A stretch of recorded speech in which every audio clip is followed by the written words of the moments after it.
Oh, come on. Who did that? I just built this place. Ugh.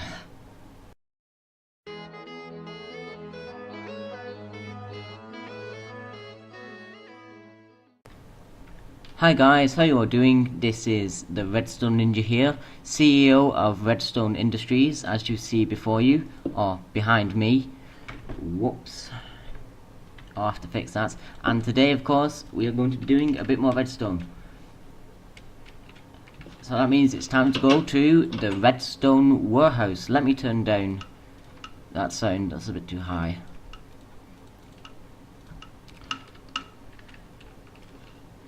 Click. Click.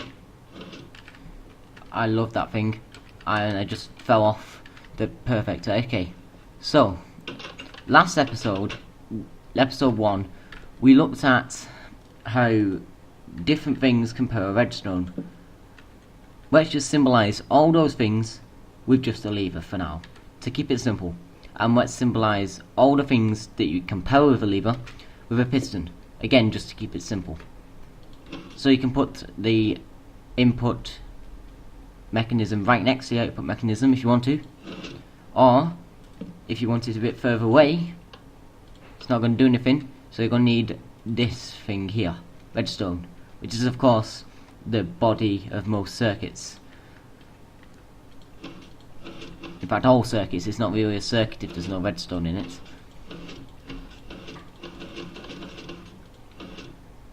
Okay, so let's look at some things that don't work first of all. 1, 2, 3, 4, 5, 6, 7, 8, 9, 10, 11, 12, 13, 14, 15.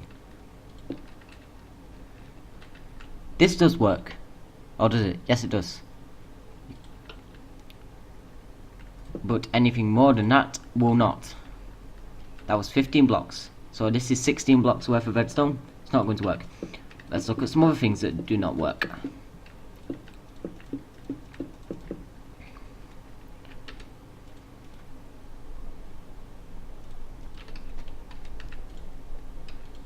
Raising redstone by 1 block at a time, like this, does work.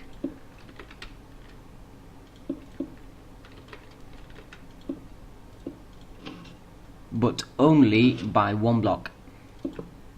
This will not work. Okay?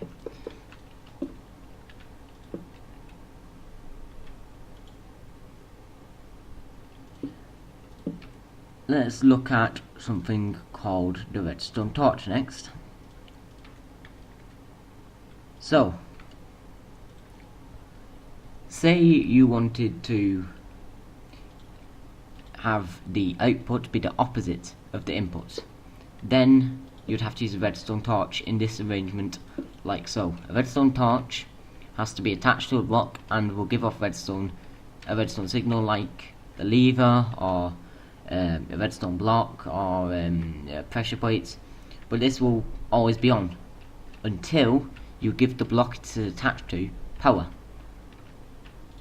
and then it will turn off.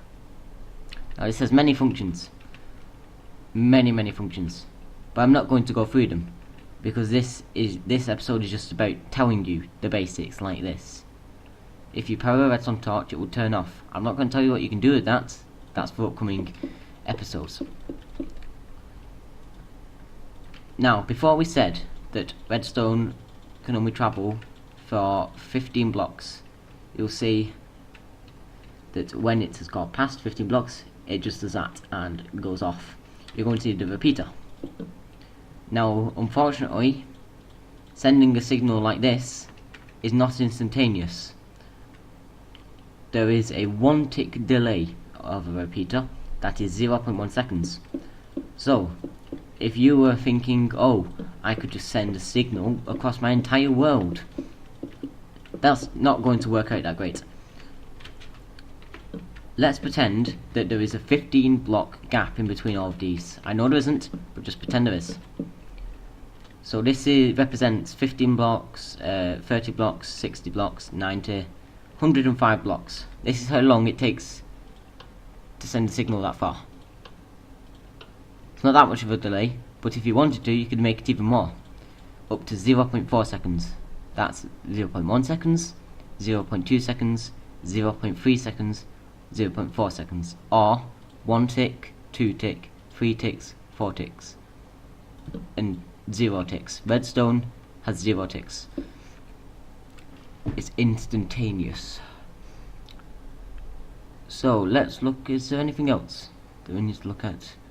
I think I've covered the basics pretty much. Something else about redstone repeaters. If you give a redstone repeater a power from the side, it will lock, and this means that we cannot send the signal the other way. Oh, well, that's interesting.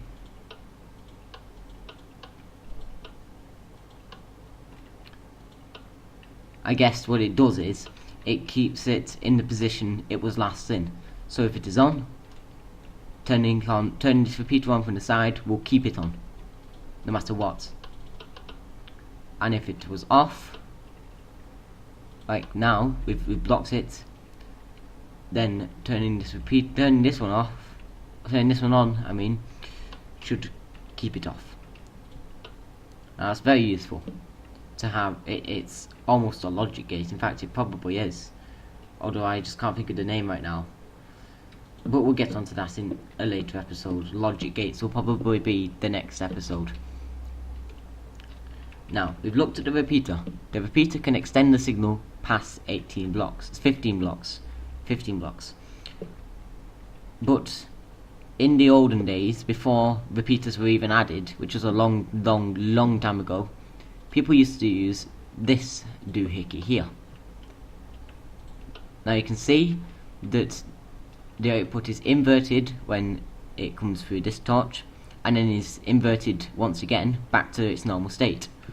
So it's doubly inverted, and thus is not inverted at all, really. If we triply invert it, it should make it inverted again, and then if we quadruply invert it, it's no longer inverted. However, this has a longer tick waiting time than a redstone repeater, and cannot be extended. It takes 1 tick for a redstone torch to turn off, or on. So thus, this system takes 2 ticks to react to any change in input. And you can't change it. It's stuck at 2 ticks. You can't change it to 4 ticks without adding another module, like so. I just did that. Buttons.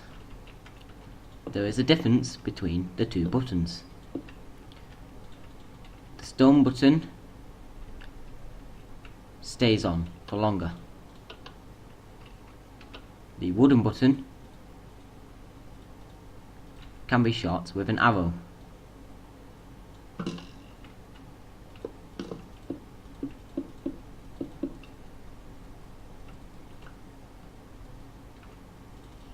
There is a difference between the 2 pressure plates.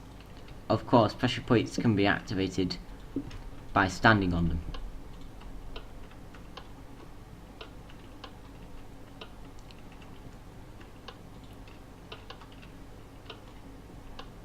Both of them can be activated by the player and mobs, but only the wooden pressure plate can be activated by drops and arrows. The daylight sensor takes a variety of signal strengths out from the sun, depending on how light it is. The lighter it is, the more signal strength you get. The maximum is of course 15, and the minimum is 0 when it is completely dark.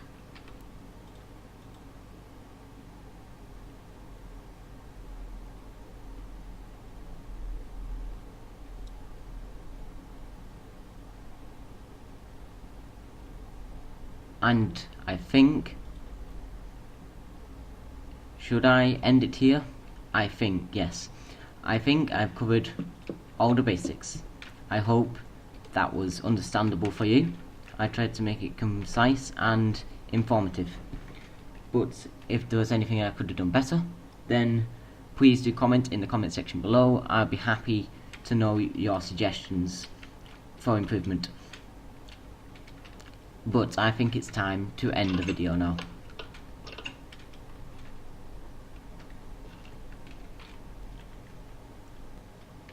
This has been the Redstone Ninja, and my work is done here.